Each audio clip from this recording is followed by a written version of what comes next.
Here's the part of the service where we get to be free.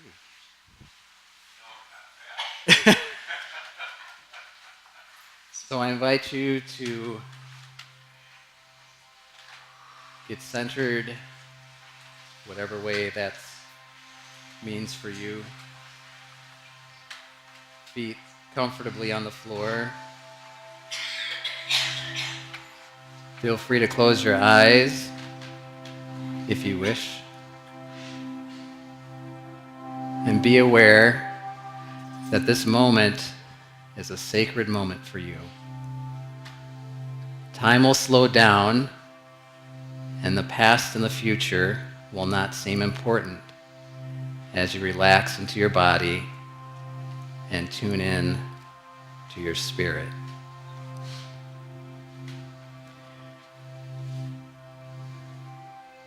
Allow yourself to be okay with slowing down and stopping. The thoughts of the day slowly start to dissolve in the light of this still place.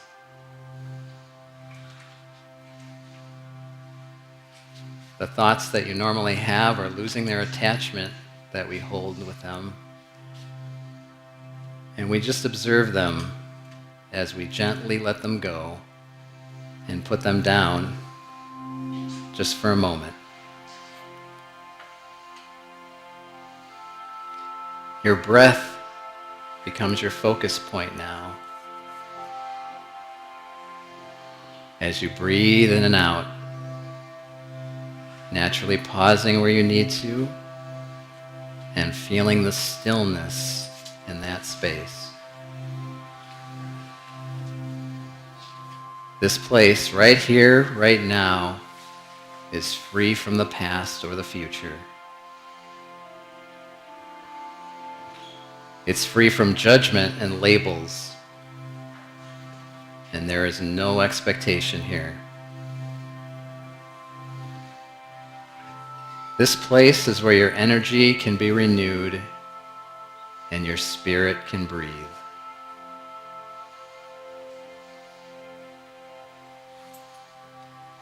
This place is where your inner guidance speaks, and it's in this place that you are able to hear and listen.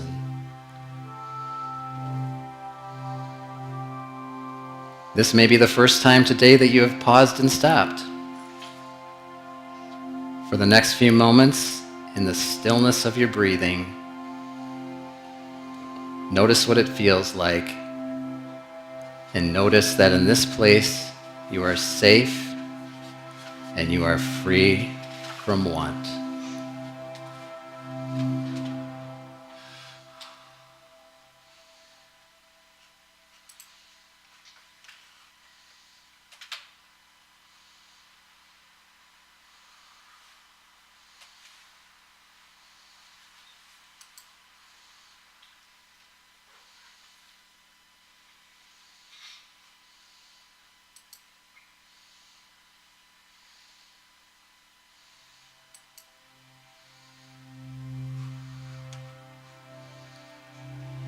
As you rest in this moment, you notice that your energy is lighter. Feel that energy like a cocoon comfortably wrapped around you. Don't try to dissect it or interpret it, but just notice it. Your inner sight becomes clearer, and you notice your awareness more as it comes into focus. When your thoughts stray, know that that's okay, and gently come back to here and now.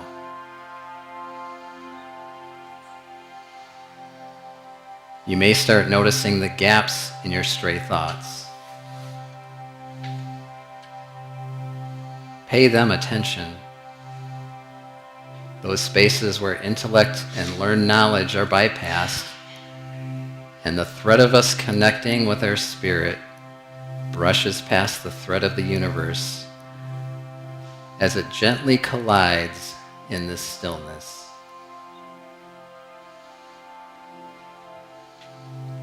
And we take our time to listen for the next few moments to the energy that this brings.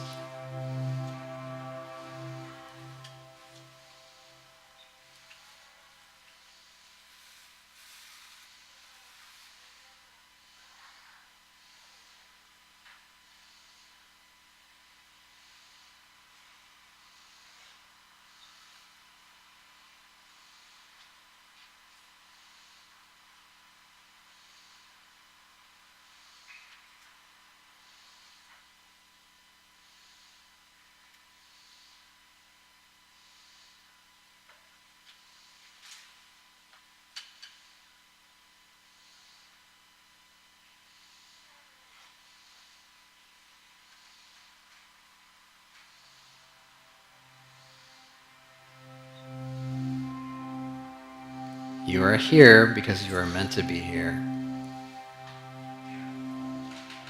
You are listening and noticing what your spirit needs. And this energy, this calm breathing space around you feels like home. Allow yourself to enjoy it. This is what you deserve, and this is where you can say, I am okay right now. For the next few moments, you are in this place of discovery, and you listen.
Bring your attention back to your breath.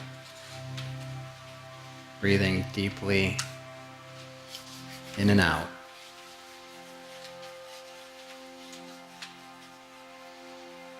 And as you breathe in and out, with each in-breath, breathe in the light of divinity.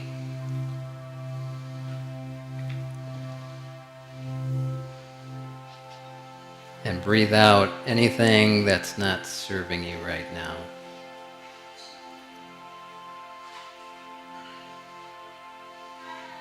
And as you breathe in divinity, feel that power, that everything filling up your space.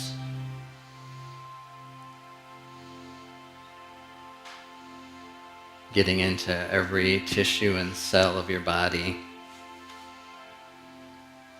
Healing anything that needs healing.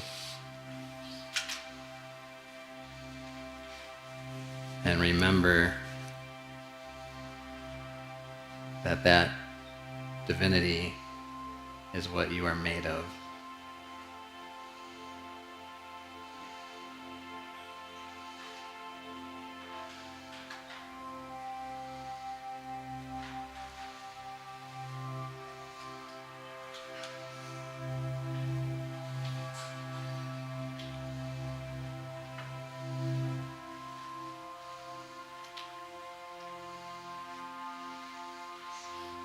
And now you feel refreshed and rejuvenated.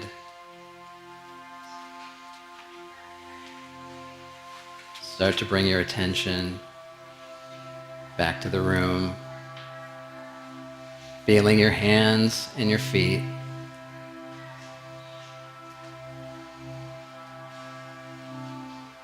And open your eyes when you're ready. Still remembering to breathe.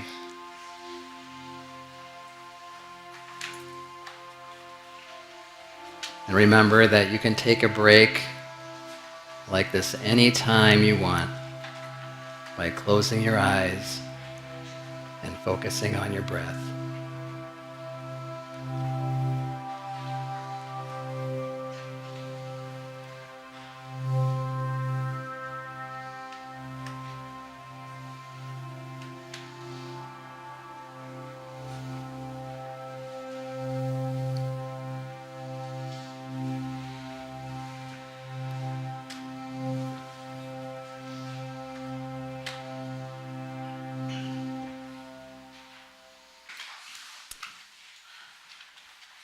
Good morning.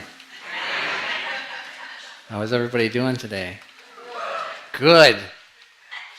The weather's not the best out there, but oh well, right? It's warm, yes. A little warmer than last week. So I'm talking today about the Fifth Agreement. Have any of you read the Fifth Agreement? Oh, a couple people, okay. So the Fifth Agreement is basically a continuation of the Four Agreements, which we've been learning about. And the Four Agreements came out in 1997. This book came out in 2010. So there's a little bit of space between those two things. And when Don Miguel Ruiz was writing the Four Agreements, he was going to put the Fifth Agreement in there, but he found that a lot of people were not grasping the concepts that he was talking about. So he thought maybe the world wasn't ready for it yet. So what happened was, several years later, his son, Don Jose Ruiz, actually started teaching the Fifth Agreement to other people, and he actually was teaching it in a way that they could understand. So that's when Don Miguel Ruiz said, maybe it's time to release these teachings, and so both of them actually wrote the book. So it was a father-son combination. And in this book, I can't remember exactly if they talk about this a whole lot in the Four Agreements, because these books kind of blend together, because really the Fifth Agreement book talks about all four agreements before it gets to the Fifth Agreement.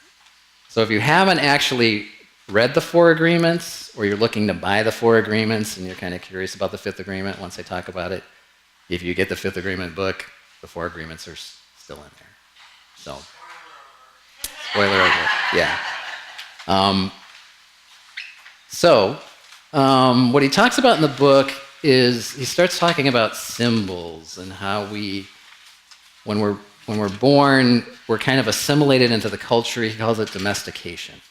So we're domesticated into our culture. We're basically taught by our parents, by our teachers, by the society, what we're supposed to believe, how we're supposed to believe it, who we like, who we don't like, what's good, what's bad. All that stuff happens when we're young, and then it kind of goes from there, right?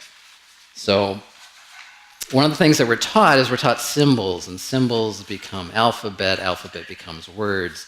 So before we know words, before we know anything, we're kind of in this state of perfect union with everything, right? Because we don't know anything, we don't have knowledge, we don't have words, we don't have any way to differentiate things from one another. So basically what happens is we get domesticated. And then when we become domesticated, we start having beliefs. And once we have beliefs, those shape our world, and that's how we create our own virtual reality. So that's what he talks about in there, basically. So the fifth agreement is pretty much about undoing everything we learn. Yeah.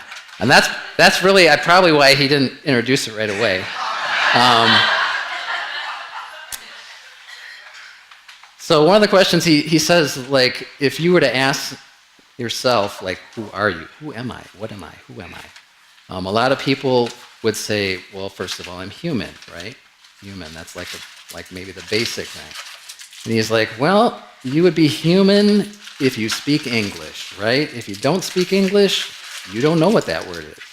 That word is not. So is it true that I'm human? Well, I can't really be human because it's not truth. It's not capital T truth. It's not truth for everyone. It's just true for me and my culture and the language I'm in. Does that make sense? So it's not like a capital T truth. And so basically what he talks about in the book is that anything that you can express in language cannot be capital T truth, because it's all dependent. It's dependent on your culture, it's depending on your understanding, depending on your words. So that's one of the things that he talks about.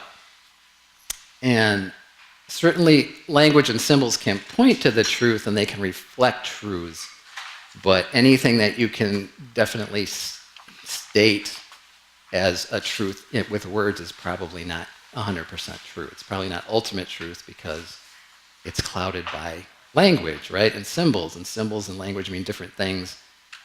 So for example, we just got back from Vietnam, and there they speak a completely different language. If I said, I am human, and they don't know English, they'd be like, I don't even know what you're talking about, right? And it's kind of interesting because their culture's different, obviously. And they, were brought up with different beliefs. Vietnam is a very Buddhist country, so it's a completely different kind of where the U.S. is pretty much a Christian country, more or less. Lots of different types of Christianity, but still Christian. So it's just very different how they see things, how they view people, how they view life, and everything else. So for them, like, say, a very specific thing will be a different virtual reality for them than the virtual reality it is for us. So we went actually to a museum that was a woman's, it was like celebrating women. It was a museum that celebrated women in Hanoi. And one of the things they talk about is there was a whole bunch of things, but they talk about the what we call the Vietnam War, right? Well, for them, it's not the Vietnam War, is it? It's the American War, right? And they called it the unnecessary American War. Yeah, so, and this is a women's museum, basically. They're talking about that. So for us, it's different, right? We call it the Vietnam War, they call it the American War. It's the same thing, right? The same thing happened, but it's different cultures, right? Different cultures see things differently. So part of this is about what's, capital T truth, and that's what he talks about to get to the fifth agreement. And so everything that we do and see is based on our beliefs, right? So we have many, many beliefs, like probably thousands of beliefs. I don't know, you might believe that in Wisconsin it's too cold, or, that could be a belief you have. And somebody from Antarctica would be like, that was pretty balmy, that 51 degrees below zero, right? I mean, it's a different thing for different beliefs. And so basically what this book is talking about is how to get past beliefs, especially ones that aren't serving you. So what it brings up is something that he calls the power of doubt. Okay, so and power of doubt meaning that just because things have always been the way they are, or you've grown up believing this thing is a certain way, are you able to question it and basically say, is this really true?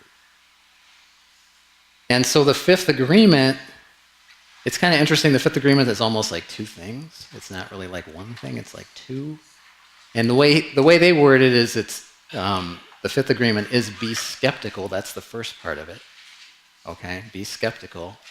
And then the second part of it is what he calls in the book learn to listen. So you be skeptical and you learn to listen. When I read this book, probably like right when it came out, I kind of forgot about the whole learn to part, and so I just shortened it for many years. I just call it be skeptical and listen. So I feel like learning to listen doesn't do much if you're not actually listening. And what he talks about in the book is actually listening. So I would shorten it to be skeptical and listen. And here's what he says about the power of doubt. And I should say they, because I'm not really sure like who's saying what. Father and son, Jose and Miguel.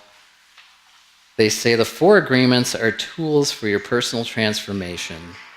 And the fifth agreement is the end of personal transformation and the beginning of giving yourself the greatest gift you can give yourself, the gift of doubt. And here's what he says about doubt. Doubt is the tool we use to recover our faith, to take back our power from every lie and superstition we believe in, and return that power to ourselves. So when he's talking about doubt, obviously he's like, well, maybe this thing that I believe my whole life isn't true. He's not really talking about, because one of the things he talks about is when you doubt things and you question things, what you find is that you have all the power with yourself. The power is in you, okay? So it's like bringing you back to your power. So you're not doubting yourself. That's the only thing you're not doubting. You're not doubting yourself. You're not doubting your divinity. You're not doubting your personal power. You're doubting everything else that kind of gets in the way of that. And we have many, many beliefs that would do that. Well, one of the things that happened on vacation is we had a chance every once in a while to kind of watch a little Netflix. And one of the things we watched was Marie Kondo's Tidying Up. You have any idea what that's about?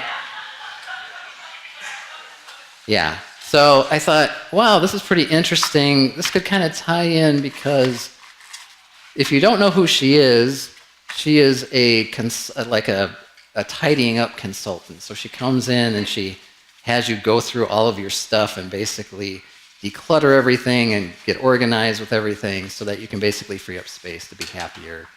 And the shows are all about families that are having problems with their like hoarders or something close to that, and they eventually get back to kind of a peaceful situation with where they're living.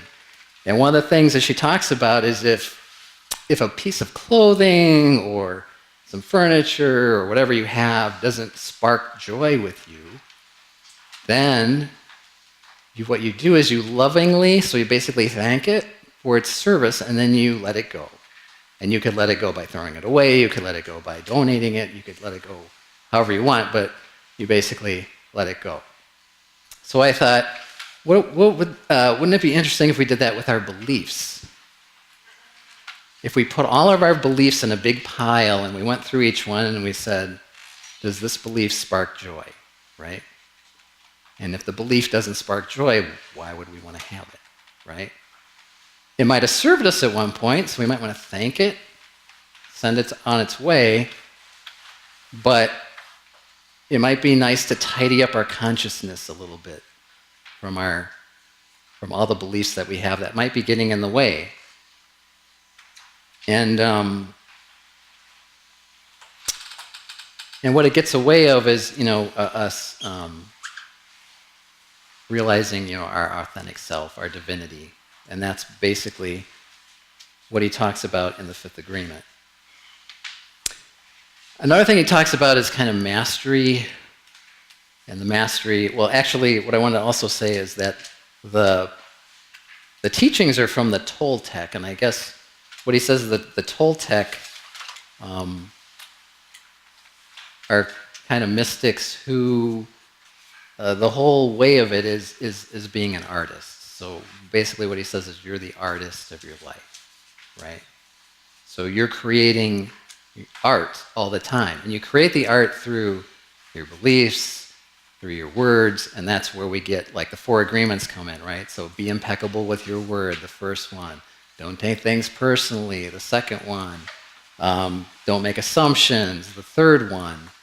And the fourth one, always do your best. And what he talks about with always do your best, which you talked about last week, is that it's not enough to kind of know all this stuff, but you're actually putting it into practice. So, so basically doing all those things, and now the fifth agreement is like taking it a step further.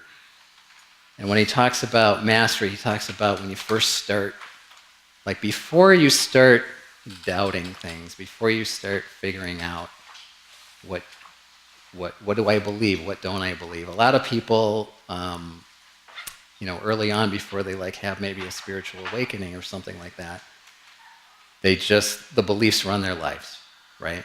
They don't know, oh, I didn't even realize I had that belief. I didn't realize that was a belief and just not something the way it always is, right? Because we believe that our beliefs are the truth. And that's what we're taught growing up. Whatever belief I have, it's true. It's absolute truth. That's the way it is. So the power of doubt helps us to not let beliefs run our lives. And then that takes us to what he calls the second mastery, is like being a warrior. So you're trying to figure out what's right and wrong. You're trying to figure out what beliefs should I believe, what beliefs shouldn't I believe, well, what's serving me, what's not serving me. And then eventually you get to the place of being a master, what he would call a master. And the master has kind of gone beyond what beliefs, what not beliefs. They have very few beliefs, and what they're able to do is in their art, right? They're creating an art. We're all creating our own virtual reality. And he says there's nothing wrong with it. It's not like, oh, it's bad to have your own virtual reality and have beliefs and all this stuff. No, that's your art. That's your creation. It's a good thing. But the master can actually see that I'm creating art. I'm doing this thing. If it's not working for me, I don't have to be hooked by it, what he would call be hooked by it. I can actually step out of it. I can step back and be the observer and look at it. And if I want to be involved in it, I certainly can. And if it's causing me problems, then I can step back and take a look at it. And that's basically what being the master is. So here's a couple of quotes from the book that I thought were really good. The first one is, what every universe has in common is that each one of them is alive with the total power of the infinite. You, that force, are alive. You are total power. You are truth. You are real. Everything else, including everything you know through symbols, is not truth. It's not real. It's an illusion, and it's beautiful. Okay, so we just started, it's like, whoa, it's lovable, but it's your art, right? So it's beautiful, even though it's all of these things. But, that's a lot to kind of take in, right? You are alive, you are total power, you are truth, you are real, and everything else that you know through language, through the culture and all that is not truth, it's not real, it's an illusion. So I thought it would be interesting, that's probably a really crazy thing, but I thought, because we're talking about basically language, we're talking about transcending that, I thought it would be an interesting experiment for me to try to communicate with you without words, without me having any words in my mind while I'm communicating it, so I'm not communicating anything in language. And because I'm doing that, if you're not receiving anything as language, it's like we can't really talk about it, right? Because what could you possibly say? Because it's beyond words, right? But I thought, hey, it'd be a cool experiment. I get to be up here, what the heck, right? Give it a shot. The worst it's going to be is like the weirdest thing you've ever experienced, or you might say this guy is crazy, but I already know I'm crazy. I've been told that like several times this week because, yes, I actually did run to work when it was 51 degrees below zero and lived to tell about it. So they're like, you're crazy. I'm like, I guess so. But anyway, so I'm just going to take a moment here. I'm going to center myself, and I'm going to try to send you a message that is beyond words. And so I just invite you to close your eyes maybe and see if you can pick up on it.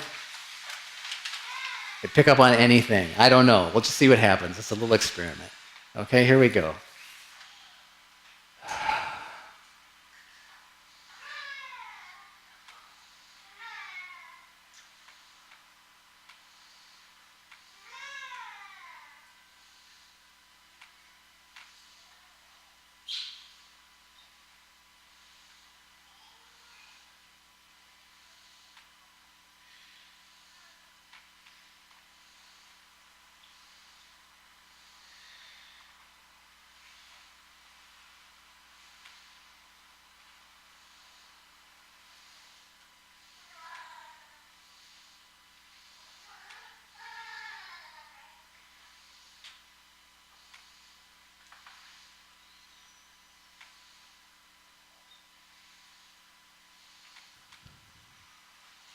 Somebody got it.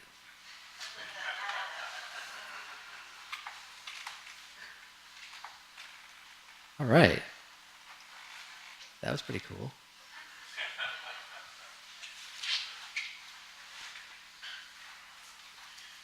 So here's a couple other things he says in the book here. When the truth sets you free, the symbols you learned are no longer ruling your world. Then it's not about being right or wrong or good or bad. It's not about being a winner or a loser. It's not about being young or old, beautiful or ugly. All of that is over. It was nothing but symbols. When you let go of knowledge and go beyond symbols at a certain point in your life, you start to become a seer. A seer is a dreamer who has mastered the dream and who has learned to see. I prefer to call you an artist because your whole creation is a masterpiece of art. Now, like I said, when you're a seer, you can choose to be in your dream or not. You can get hooked in the dream if you want. If you really want to have a lot of drama and frustration and anything like that, you certainly can. But at least you know you're doing it. And you can catch yourself and you're like, I'm going to enjoy this drama. I'm going to be miserable and it's going to be great. But then I can get out of it if I want, because I remember, oh, that's right, it's just virtual reality. It's not capital T, truth. It's not capital R, reality.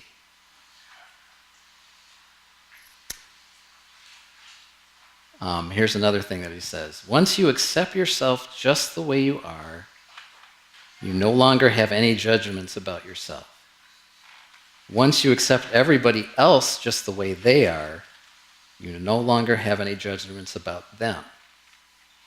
And he says, so you're not judging yourself, you're not judging others. He says, then something incredible happens in your world. What do you think? You find peace.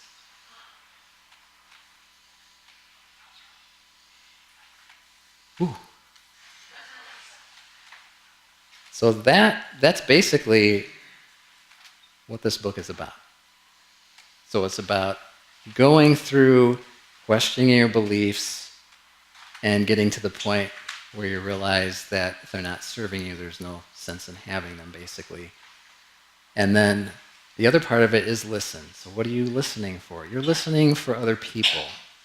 You're listening and hearing when they say things, you're realizing, oh, this is part of the 4 agreements too. You're realizing that, oh, they are in their own virtual reality.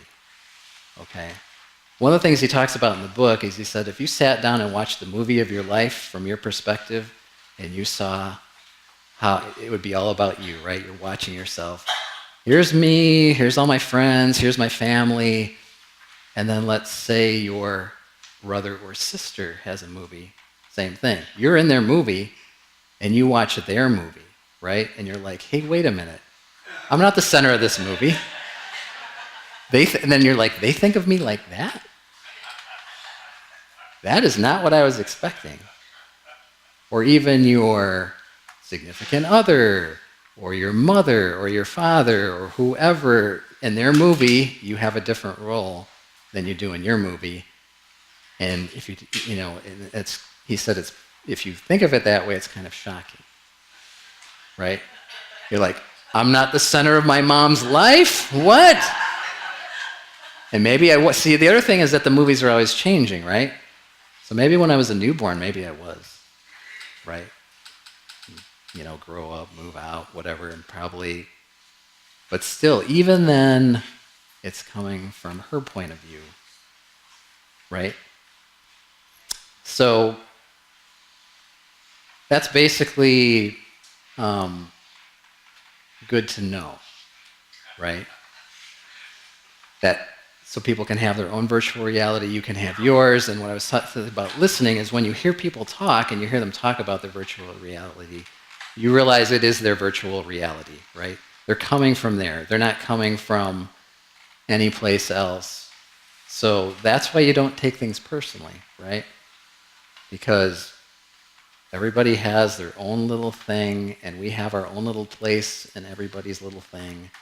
And when you recognize that, that's easier not to take things personally, because you're like, oh, it's about them. It's not about me. And they're not totally focused on me, and everything that they do affects me and everything like that. To them, I'm just kind of like a secondary player, right? So yeah, so that's basically more or less the 5th agreement in a nutshell. And I want to end today with a poem by Rumi. Because Rumi's cool. All right.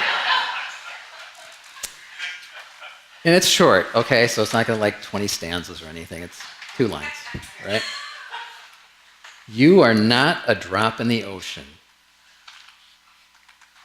You are the entire ocean in a drop. And with that, thank you very much.